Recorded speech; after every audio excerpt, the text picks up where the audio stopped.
always wanted to know what was over the next hill, so I pestered my parents to let me ride the 134-kilometer train ride alone to my grandparents' homestead in Woodrow, Saskatchewan.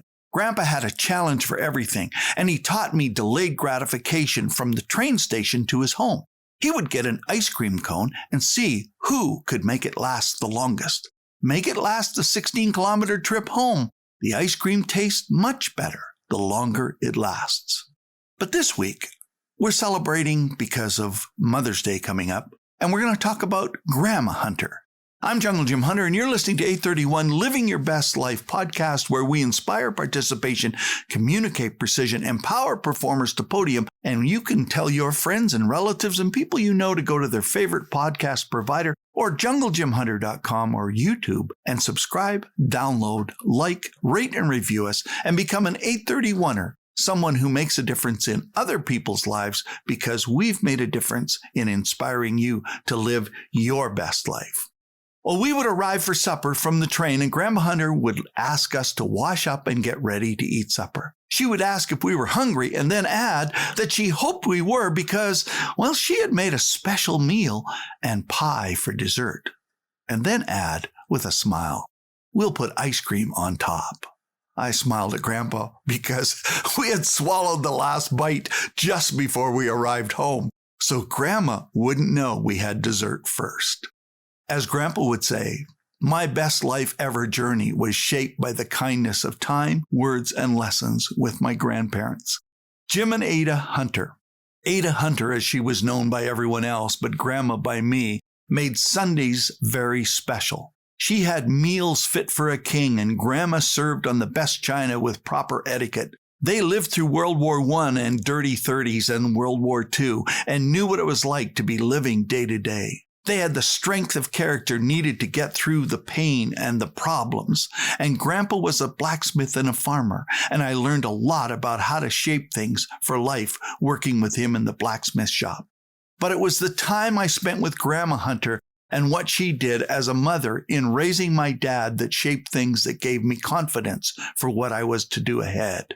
Grandma taught me with music and reading, hours playing the piano and singing and developing my voice. I had a boy soprano voice, and although ridiculed a lot in those days for singing the way I did and wanting to sing in front of people, Grandma told me my voice was a gift given to me to share, so be bold and strong when you share it with others. Being unafraid in front of people, which is something I've always had, came from the preparation Grandma gave me. When we finished singing, she read stories to me and taught me the love of books. Grandpa taught me how to turn up the heat in the blacksmith shop and use the anvil of life, as he called it, to shape things, bending it to fit to do the right job. But Grandma backed it up with the choice of books. She would always plan ahead from the library, so I would have inspirational material to read. She always was prepared for me, rather than me having to prepare for her. Grandpa taught me about the face of the anvil and how you never marred it, for whatever metal you were shaping and bending would reflect any hurt or marring that happened to the face of the anvil. Their faces reflected kindness all the time. Grandma's teaching reflected this kind of kind communicating in such a way that you felt love and grace and joy and peace. It was a great place to spend my summers, and I would think about so many things that made the forge of life and training seem so easy to turn up the heat just when I thought I had no more to give, and was reminded of those summers every time I thought I couldn't give more. Eventually, I could see my face in the metal of the character my dad taught me to take on the world. After my accident, I didn't have many clear memories of those summers I spent with Grandma and Grandpa, but over time, Mom reminded me that I spent weeks with them between the ages of 5 and 10, and as my memories came back, I remembered more and more things that I saw my dad doing. I realized that he could fix anything because of what his dad taught him as a blacksmith, but my love for books and to find out what was over the next hill came from the books and the music I learned from Grandma. We would read a book. Then she would ask questions that made you search and find solutions, that made you find what they were up to. Why did they do it? What did they have to overcome? This curiosity thinking, as she called it, inspired me to think that way all my life. As time passed through my teen years, I could hear Grandma in my father's voice when he would challenge you to think it through. Over time, I learned that my dad was a teenager through the dirty 30s when people were struggling to make ends meet. Dad told me once about how lunch, many days, was a piece of bread folded in half and a piece of lettuce stuck in between. That he rode the bike to and from school, a 10-mile round trip every day because his parents didn't have enough money for gas to drive him. So many things Grandma told me gave me the courage to try what seemed impossible and the gift of raising my dad the same way. It's as if Grandma's voice was speaking to me when Dad spoke to me, and I would hear the kind voice of my dad's mother. The kindest thing Grandma did was live the lessons they taught. They taught my dad and he taught me.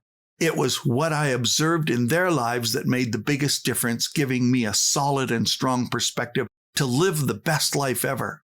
Grandma lived through tough times, yet made the most out of what she had. That creativity inspired me to just look at what I had each time I thought it was hard and see that I had more than enough.